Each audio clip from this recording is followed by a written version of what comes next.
What's up guys? I really wanted to film this video with the car here. However, unfortunately, I ended up very ill, very sick. I was like four ways messed up. So unfortunately I was out of action for a little while, and since then the car is long gone. I managed to get a lot of little clips of the car before it left, so I've still got clips to throw in with this video. But I wanted to do a little bit of just a video, bit of information about this 68 Mustang that we've been building for probably the best part of the last 10 months. So the way that this all fell upon us, when we bought the dyno and the business off our mate that we bought it off, this was one of the jobs that he had lined up to do sort of prior, and wouldn't have time to finish for one of his mates. So it sort of fell in our lap a little bit, this job. Shane, who we bought the dyno and everything off, he had already built the motor. It was a little 347 Windsor stroker, tough little NA stroker Windsor. So we were pretty much given just a rolling shell, this Windsor that was built, and a top loader, and it was pretty much go from there. So when we were told about the car and the job, what we were told was that it was essentially just drop a motor and box in, tune and go. It actually was pretty far from the truth. It wasn't the bloke who we bought the businesses off fault. He didn't know, he actually hadn't even seen the car at that point. He had just built the motor for it. So the car came from paint straight to us, and Shane dropped the motor to us, and it turned out the car, it needed a fair bit done, and we ended up just pretty much finishing off the car. For the most part, it still, when it left here, it just had a few little things that it needed finishing off, as far as just putting badges on and finishing interior stuff. But aside from that, as running gear, mechanically, everything in the car, we finished here in-house. So the reason the car was here for so long, the biggest issue has been COVID and getting parts. That's been the #1 concern for that car. That's why it was here for so long, that's why it's taken so long to build. We ended up going for a complete custom 9-inch diff from Castlemaine Rod Shop, and that was a 12-week wait just in itself, just for the diff to get built.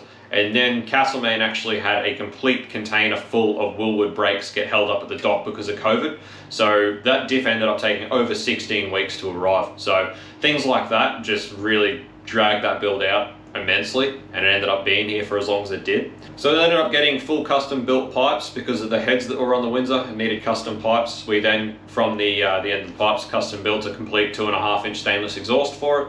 Had a tail shaft built by Faro Shafting for the 9-inch to the top loader. It's just got a top loader in it with a decent clutch and the little stroker there.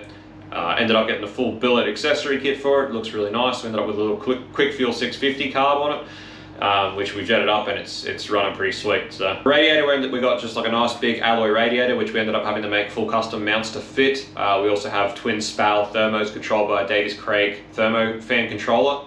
It's got nice big Wilwoods on the front. We put a big Wilwood master in it. It's completely manual brakes, no booster. We actually had to brace the firewall where the booster is because of the way that the right-hand drive conversion was done. So we had to brace underneath the dash because the engine bay had already been painted. There's not much we could do with the engine bay without making a mess. So it had to be braced under dash for the new master.